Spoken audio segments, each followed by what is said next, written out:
లక్షలాది మందికి మన తెలుగు మ్యాట్రిమోనీ ద్వారా వివాహాలు జరిగాయి.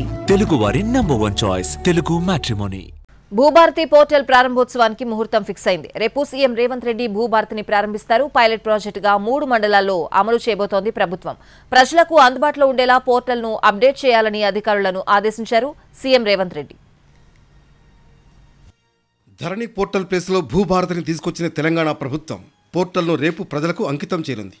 అంబేద్కర్ జయంతి రోజున సాయంత్రం 5 గంటలకు శిల్పారామం వేదికగా సీఎం రేవంత్ రెడ్డి భూభారతిని ఆవిష్కరించనున్నారు. భూ సమస్యల పరిష్కారం, లావాదేవీలకు సులభమైన మార్గం అందించడమే లక్ష్యంగా తెలంగాణ ప్రభుత్వం స్టార్ట్ చేస్తున్న భూభారతి పోర్టల్ ఉండబోతోంది. ముందుగా రాష్ట్రంలోని 3 మండలాల్లో పైలట్ ప్రాజెక్టుగా అమలు చేయబోతోంది రెవెన్యూ శాఖ. భూభారతి పోర్టల్పై ప్రతి మండలంలో అవగాహన సదస్సులు నిర్వహించాలని సీఎం రేవంత్ రెడ్డి ఆదేశించారు. క్షేత్రస్థాయిలో అవగాహన కలిగించేలా అన్ని మండలాల్లో అవగాహన సదస్సులు నిర్వహించే బాధ్యతను కలెక్టర్లకు అప్పగించాలన్నారు.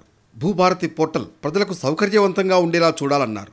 పైలట్ ప్రాజెక్టులో ప్రజల నుంచి వచ్చే సలహాలు, సూచనలను స్వీకరించి పోర్టల్ను అప్డేట్ చేయాలని అధికారులకు ఆదేశాలిచ్చారు రేవంత్ రెడ్డి.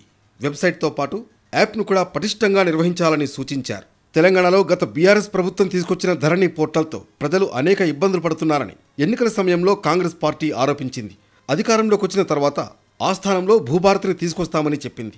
ఎన్నికల హామీ అమలులో భాగంగా ధరణి స్థానంలో భూభారతి పేరుతో రెవెన్యూ చట్టం 2025 చట్టాన్ని తీసుకొచ్చింది.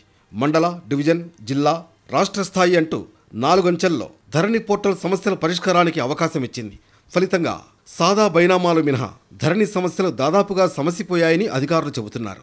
ప్రజలకు సౌకర్యంగా ఉండేలా భూభారతిని రూపొందించినట్లు ప్రభుత్వం చెబుతోంది.